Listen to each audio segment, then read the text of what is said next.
My name is Lily Madwhip, and I have become vengeance. My dad was going to teach me how to play the drums. He was going to teach me how to play the harmonica, too, though I was less interested in that.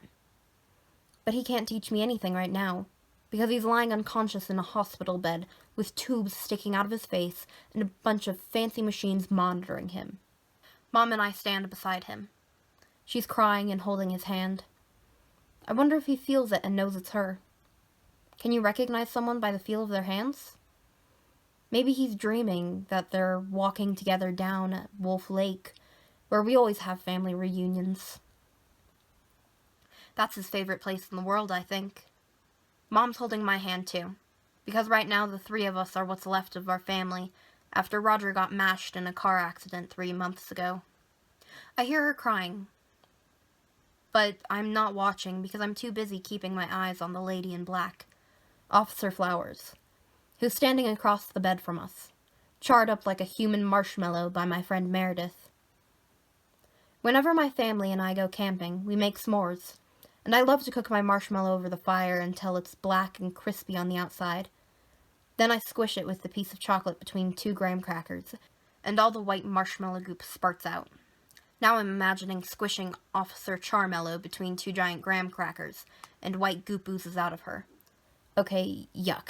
Okay, I just ruined s'mores for myself. Officer Flowers is staring back at me, I think. It's hard to tell since her eyes are all black, too. Last time I saw her, she was curled up into a ball on the floor of Meredith's bedroom, still on fire. I'd almost think she got better or something, but that's never the case with things around me. The fact that my mom can't see her is a big hint. I have a premonition that in a couple of minutes the doctor is going to walk in and get my mom to leave with him somehow. I looked up premonition and found that pre means before, like a preview, is something you view before the actual thing. A monition is a warning, so a premonition is a warning of something before it happens. But aren't all warnings about something before it happens?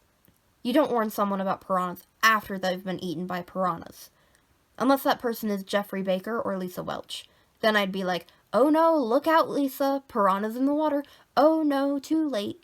Sure enough, just as I think about excusing myself to go to the bathroom, the doctor walks in his white lab coat and his glasses on top of his head. I wonder if he knows he left them there? He's got a folder full of papers. Miss Maverick, he says to my mother, if I may, I've got some things we need to go over. Your daughter can stay here. Mom doesn't bother to correct him on her name. She just nods quietly through her tears, then takes my hand, puts it on Dad's hand, and she and the doctor walk out of the room together, where they start talking about my dad's condition, right outside the window like I can't even hear them.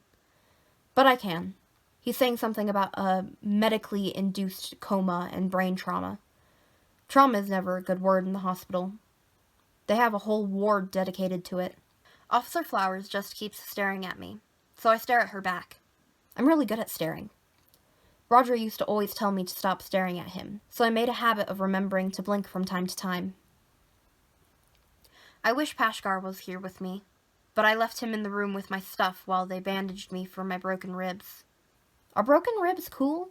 This kid at my school, Tyler O'Neill, broke his arm in a skateboarding accident, and everybody at school kept coming up to him and going, "Whoa!" and asking to sign his cast. I wonder if people will think I'm cool now since I've got broken ribs. Also the whole escaping a burning building thing. Then again, Meredith escaped the burning building too. It seems like things become less cool the more people do it. If everybody escapes burning buildings, nobody's gonna care if you do too. I wonder how Meredith is doing. I don't belong here. It's Officer Flowers. The inside of her mouth is bright red, so I can see it when she talks. Otherwise, I'd be looking at just this crumpled up ball of paper that got tossed in the fireplace. Well, maybe you should go where you belong. I don't like her being here. Things die when she's around, like an entire pet shop. She reaches up to the front of her burnt uniform, and I notice that her police badge is still shiny and undamaged. She touches it and says, "Duma. Duma says I was not meant to die." You can hear Duma? Officer Flowers nods, which makes a crackling sound like wax paper. Oh God, that's the crunchy sound of her charmellow body, isn't it? I gag at the thought. Now that I've passed the veil, I can hear him. He's had a lot to tell me. I hear the voice of Duma in my head. As he talks, her badge seems to shine just the slightest bit brighter. There was a plan, he says, an order to things, but one mistake in the design of the path caused everything to go bad and get steadily worse. I don't understand, I tell them both. Outside in the hall, my mom is nodding as the doctor continues to tell her things I can't hear now. She looks in at me and holds up her hand. Officer Flowers takes over. It's important for you to know this, because you are the knife that cuts the veil. Each of us was given a purpose and a plan we followed, in most cases unknowingly. Then, by chance or poor planning, the paths of two intersected. Do you understand? I'm 9, not stupid. I have no idea what she means about me being a knife. You're talking about Meredith and Mr. Felix. The Charmello nods again. I wish she wouldn't. It sounds awful when her burnt skin crunches, and little bits of her crumble off. I shouldn't call her a Charmello. I'm sorry, Officer Flowers. The incident between the two caused a disruption in the plan. This was exacerbated by the fact that Felix Clay carries the totem of the Holder of Secrets, Raziel. His awareness of the situation and the collapse of his mental state from the loss of his son changed things. Instead of our paths never crossing, we are becoming like a tangle of strings. This is making my head hurt. What does exacerbated mean? She stands there silently for a moment. Exasperated. It means to make things worse. I probably should have guessed that. Okay, so I lean to look around and make sure that my mom and Dr. Labcoat are still talking. Geez, I could probably wander off and find the cafeteria and get a snack and be back before they even noticed I was gone. You're saying I was never meant to meet Meredith, or Felix, or you. In fact, none of us were meant to meet ever? Ever. How did you get tangled in this? Duma responds. I had been guiding Samantha Flores down a career in law enforcement as an avatar of vengeance. Though we couldn't communicate, I was able to enhance her senses, making her a better detective and hunter. She worked for the Ryland Falls police force at the time that Joseph Clay died on stage after a fire broke out during a magic show being performed by his father. Geez, this Duma really likes to talk. I can almost hear him sticking his nose in the air and holding a wine glass between two fingers, while adjusting his monocle as he describes how he single-handedly made Officer Flowers into some sort of super cop. It's like everything he says just runs through a computer and translated into snob. I could sense that something was off. Officer Flowers folds her arms. The sound of her crunching sleeves makes me shudder. While I did not come into contact with Felix Clay, there was his residual aura left behind by him. I'd never seen anything like it before. I found that I could track his movements by following the trail, though I didn't know at the time that it was him I was following. I need to interrupt. I have to use the bathroom. I shrug. I'm 9 years old. I got a little bladder. Fine. I step past her, smelling the burnt hamburgers from my picnic dream as I do. Mom and the doctor stop their conversation to look at me. I tell her I'm just going to use the bathroom, and then wander off down the hall where they got these funny bathrooms with stalls for people who might need help getting back up. There's even a cord you can pull to have a nurse or someone come and help lift you off the toilet. I wonder if they ever get people who pull it even though they're fine. Just as I'm sitting there about to go, the lights flicker, and Officer Flowers seems to step into existence like she's made out of smoke. I scream naturally, because what the hell, lady? I followed Felix Clay's trail to the burning of Patterson's residence that claimed the lives of John and Camellia Patterson, leaving their only child, Meredith. Oh my god, are you seriously doing this? I'm on the toilet! I've never seen ghosts before, but now that I have, can I just say, they are huge jerks. I tried to be polite, but you know what? You are Officer Charmello now. Leaving their only child, Meredith. I did not know of Meredith's involvement in the fire that killed Joseph Clay, but my job became clear. To track down and enact vengeance upon Felix Clay for the deaths of John and Camellia Patterson. Okay, well, as you can see, he's not here in the bathroom. No Felix hiding in the trash bin or toilet bowl. You should go. I can't go anywhere. I'm bound to the hospital now. My body is down in the morgue. I feel ready to burst. Why are you telling me all this? What do you want from me? Like me, you and your father's destinies have been altered by the course of events. Although I've crossed the veil, I do have some limited influence before my totem becomes another's. If you will perform one last act to avenge me, I can help your father. Doing this will also fix the tangle of strings that are our paths and put things right again. There are others at risk from this. We need to fix it before too many others become affected by it. Let me get this straight. I can't keep a hamster alive, but the angels are expecting me to fix their mess-up that has killed at least 4 people that I know of, put a pet store out of business, burned 2 homes, and put my dad in a coma. Can you give me 2 minutes to think about this? She turns away from me, and for a moment I think she's going to step back into nothingness, like how she got here. But she just stands there, this looming adult-sized burnt corpse in a crispy police officer's uniform, with little flaky bits falling off of her. Outside, I say. She steps forward, vanishing like smoke. Jesus Christ. Thinking on it, I was figuring Felix wasn't done with Meredith anyway. He's got it in his head that he's going to fill her noggin with lies and turn her into some sort of punisher of normal people. I wonder why, if the angels gave us these gifts, if you want to call them that, why they don't just take his away, brush their hands off, and then kick his weasel butt into the lake of fire. I wonder if there really is a lake of fire. I should remember to ask Pashgar when I get back to the room with my stuff. On the other hand, I've never killed anybody. I don't know that I could. I mean, it would be pretty easy if I just got close enough to him. I could tell him he's going to trip down a flight of stairs and break his neck. I always tried to avoid killing him, though. I don't know if I've got it in me. But I guess when it comes down to it, the most important thing is helping my dad. He still has to teach me how to play the drums. Otherwise, we gotta pay for a tutor. I finish up my business, finally, now that I've got privacy. Wash my hands. You should always wash your hands. And then step outside to find Officer Charmel standing right outside, staring at me. I almost have a heart attack. It takes me a moment to catch my breath. All right, I'll help, but I'm not shaking on it. I just washed my hands, and your hands are really gross. Thank you, child, says Duma. But if I do this and you don't make my dad get better, we're gonna have a problem. That's how my mom always talks. She says, we're gonna have a problem, every time she expects me to do something like empty the dishwasher or clean out my backpack after a week of returned homework assignments. Lily, you better get your butt in the kitchen and empty the dishwasher or we're gonna have a problem. I've learned from experience that the problem we're gonna have is that she's going to repeat herself, only louder. In this case, I don't know what I'm gonna do.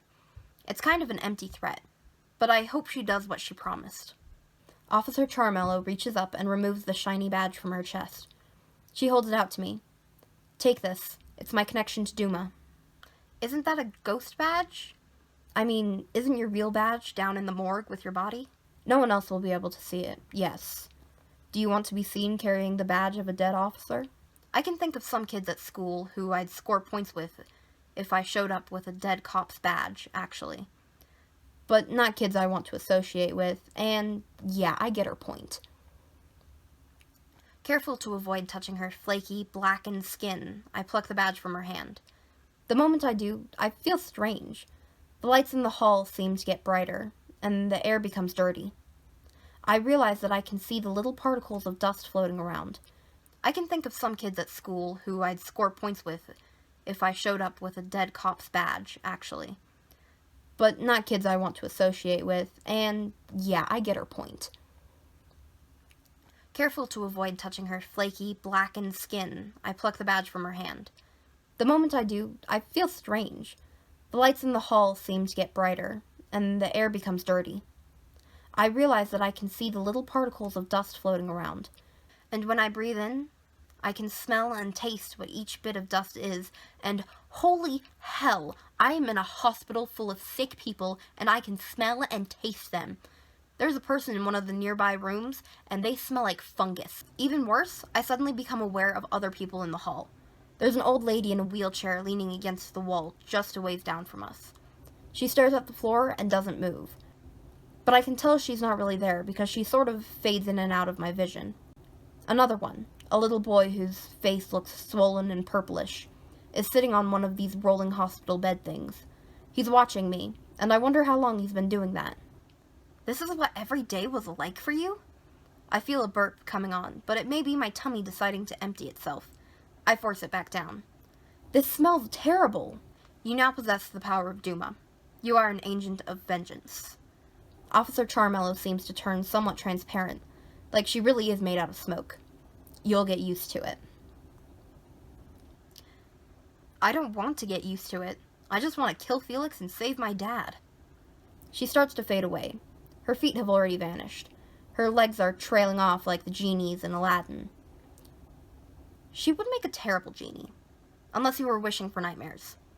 Heck, I wasn't even wishing for nightmares, and now I'm going to have nightmares. Never mind, Felix Clay. Avenge me as we agreed, and then return here. What do you mean, never mind, Felix Clay? How am I gonna... Oh, no. Her body is wisps of smoke now, too. Her head and shoulders are all that's left. You must kill Meredith Patterson. She's gone. Wait 1 minute, I shout. Duma's badge shines in my hand. I tip my hand and drop it, and it vanishes the moment it hits the floor. A second later, it appears pinned to my shirt. Panicking, I claw at it, but my fingers go through it like it isn't there. The ghosts in the hall watch me silently. You must kill Meredith Patterson if you want to save your father, Duma says. I did not agree to that, I yelled. A nurse passing by frowns at me. Yes, you did. Meredith didn't do anything. She was under Felix's spell. He made us both think things that we wouldn't have otherwise. I need to get back to my room. I start running in the direction of it so I can get Pashkar and talk this out. A doctor sees me and calls after me to stop running, so I turn it into a speed walk because those are allowed in hospitals. Meredith is the thread that tangles the knot. Duma keeps talking. He really does sound like a giant snob, like one of the jerk girls from Lisa Welch's crew. I don't want to talk to him. I want to talk to Pashkar. If you kill Felix Clay, you and Meredith will remain tangled. More will become tangled. The only thing binding you to Felix Clay is Meredith Patterson. Once she's gone, shut up! He will have no reason to remain here. I get back to my room, and Pashkar is chilling on my hospital bed in his snazzy vest, leaning propped up against my backpack. He doesn't act at all surprised by the fact that I show up wearing Officer Charmello's badge. I'm out of breath, and my ribs have started to hurt some again, so I have to take a moment to calm down.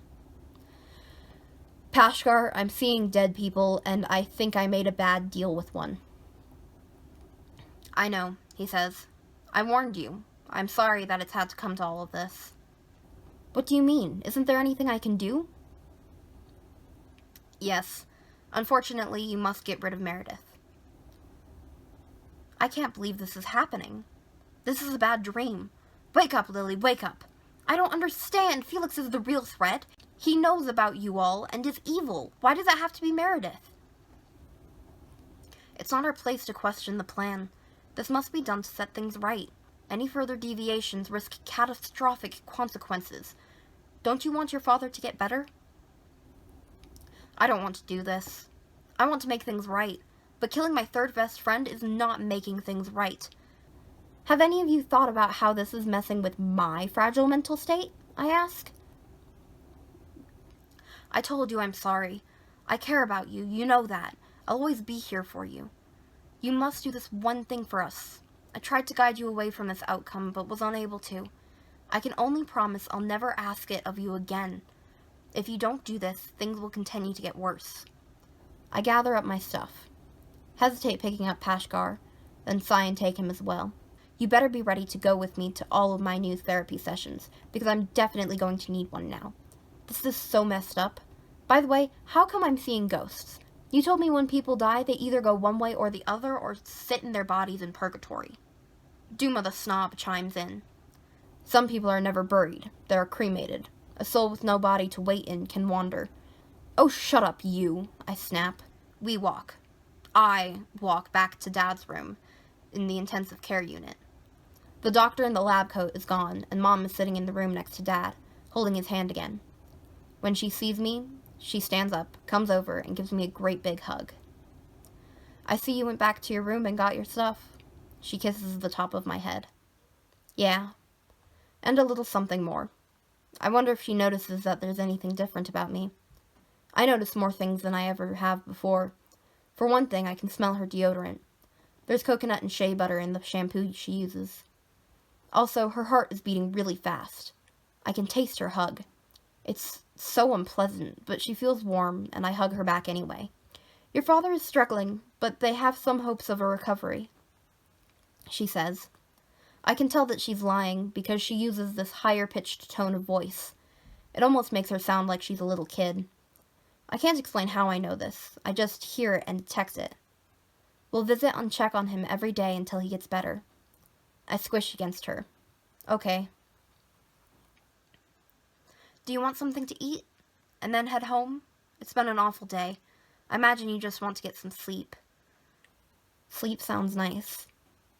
Mom ruffles my hair. She's trying to be playful, but with Dad in a coma right next to us, it kind of loses its flavor.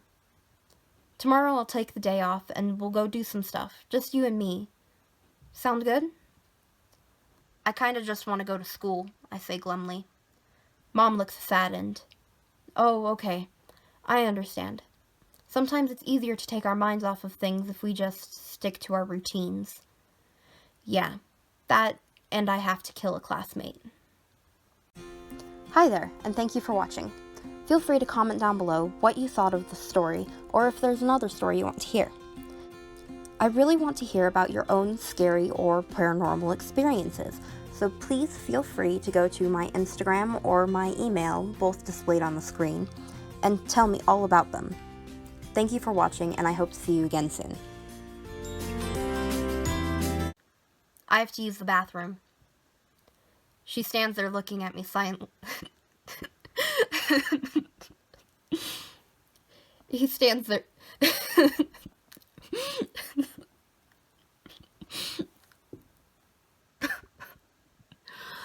person is talking about like life and death, and then she needs to go to the bathroom. Okay, composure. She stands there looking at me.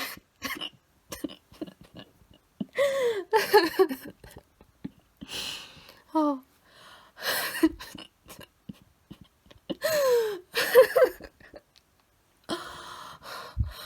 Okay, I'm calm. She stands there looking at me silently, arms crossed. Seriously? I shrug. I'm 9 years old. I'm 9 years old. I got a little bladder. Oh, Lily Madwhip has all of my love and affection.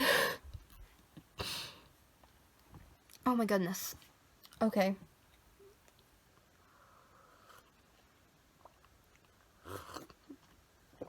Back to life and death and angels and fire.